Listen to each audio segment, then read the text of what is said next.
Hi, so I've been doing food delivery like DoorDash, UberEATS and stuff for over 9 years now, and I kind of wanted to make a video about how I determine whether or not I want to accept or decline an offer. And this is particularly for California because we have Prop 22 and other states do not have that proposition, so it's a little bit different. If you're in a different state, you can pretty much just click off the video. You might be able to gain something if you want, but this is mostly for drivers in California. So with Prop 22, as you know, as soon as you click accept on a delivery, you're now on active time and you are paid a certain minimum hourly rate. If you don't know how that works, I need to make a video. Maybe I'll link it over. But you should know how Prop 22 works. But as soon as you click accept on the order, you are now on hourly, basically. It's 1.2 times your minimum wage for your city. So what I did is, in my city, it's $20.70 per hour. And so I divided that by 60, and that gives you your rate per minute. So your rate per hour is 20.70 for my city. And so my rate per minute is about 35 cents. So 20.70 divided by 60 is about 35 cents.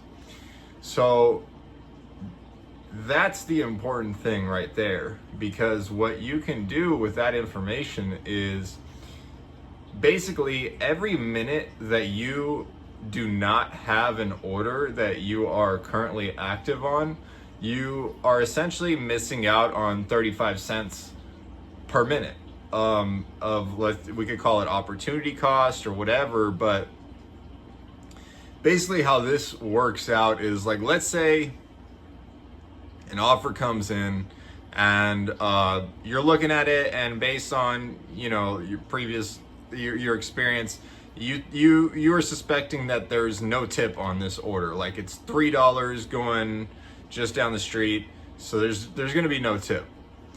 So this order, you're only going to be paid base pay. You're going to be on that active hourly.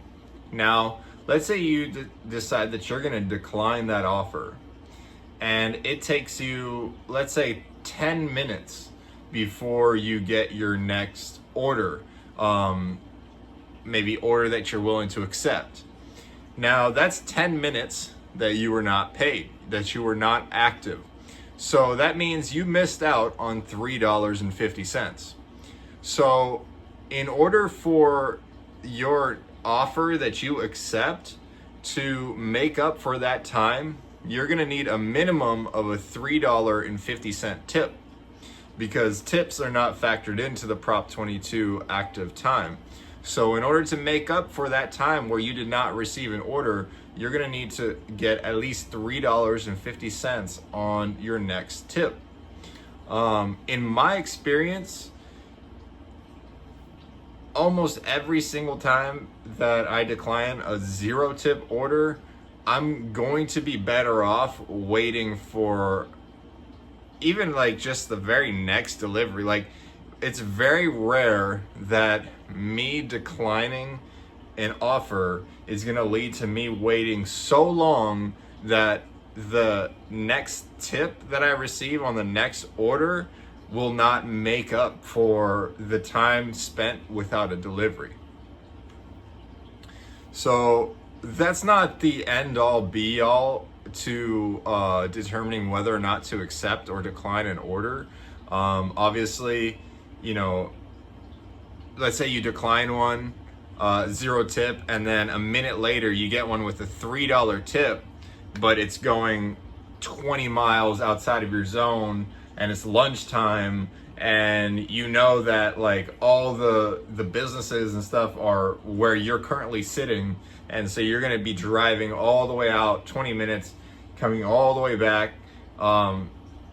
In some cases, even the like, calculating the Prop 22 and all this bullshit, it's still not going to pencil out. the drop-off location is also important. You know, that's just one of those things. But I think that's the main thing I wanted to share for this video. I don't know how many people have thought about it in this way, but you basically, whatever your active time is, your active hourly rate that is for your city, take that, divide it by 60. That's gonna give you the pay per minute.